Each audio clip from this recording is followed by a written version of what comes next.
હવે સીધા જે સંદત કે જ્યાં પ્રધાનમંત્રી મોદી સંબોધન કરી રહ્યા और आधुनिकता को बढ़ाए,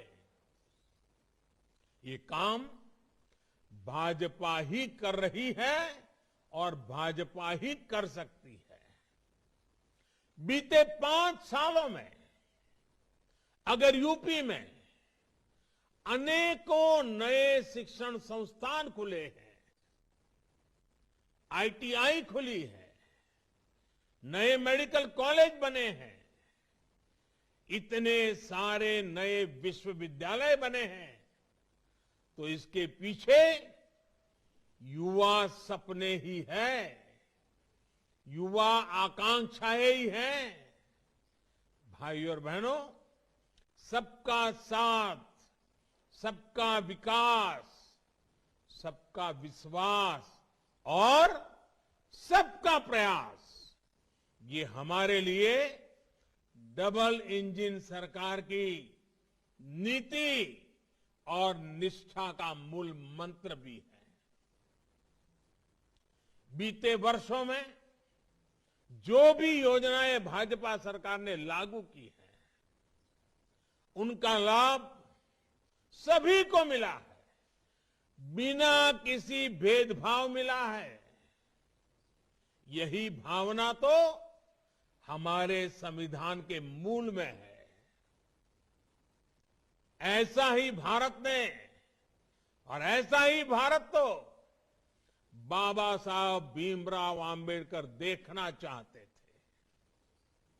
ऐसे ही विकास के लिए चौधरी चरण सिंह जी ने अपना जीवन समर्पित किया। साथियों, जिन्होंने गरीब की तकलीफ न कभी देखी, न कभी महसूस की, हमेशा जमीन से कटे रहे, वो ना गरीब को समझ सकते हैं, न उसका भला कर सकते हैं। गरीबों की भाजपा सरकार ने कैसे काम किया है, उसका एक उदाहरण गरीबों के पक्के घर है। पहले वाली सरकार ने अपने 5 साल में गौतम बुद्ध नगर में सिर्फ 73 घर बनाए थे, 73। जरा सुनिए आप लोग, 5 साल में 73 घर।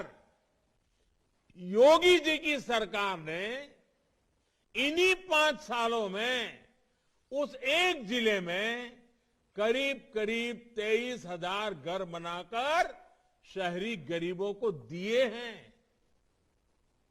सोचिए, कहां 73 घर 5 साल में और कहां 23,000 घर।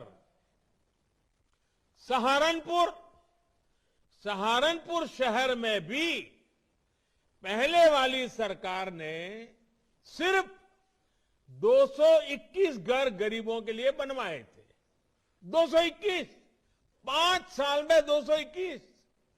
योगी जी की सरकार ने इन्हीं 5 सालों में 18,000 से ज्यादा घर बनाकर सहारनपुर के गरीबों को दिए हैं। इसी तरह शामली, मुजफ्फरनगर और बागपत शहर में भी कुल मिलाकर पिछली सरकार ने 5 साल में सिर्फ 800 घर बनाए थे। 5 साल में इतने सारे बड़े इलाके में 800 घर। योगी जी की सरकार ने इन 3 शहरों में 5 साल में 33,000 से ज्यादा गरीबों को घर बनाकर दिए हैं। जब गरीब का दर्द दिल में हो तो सरकार ऐसे ही दौड़ती है, ऐसे ही काम करती है।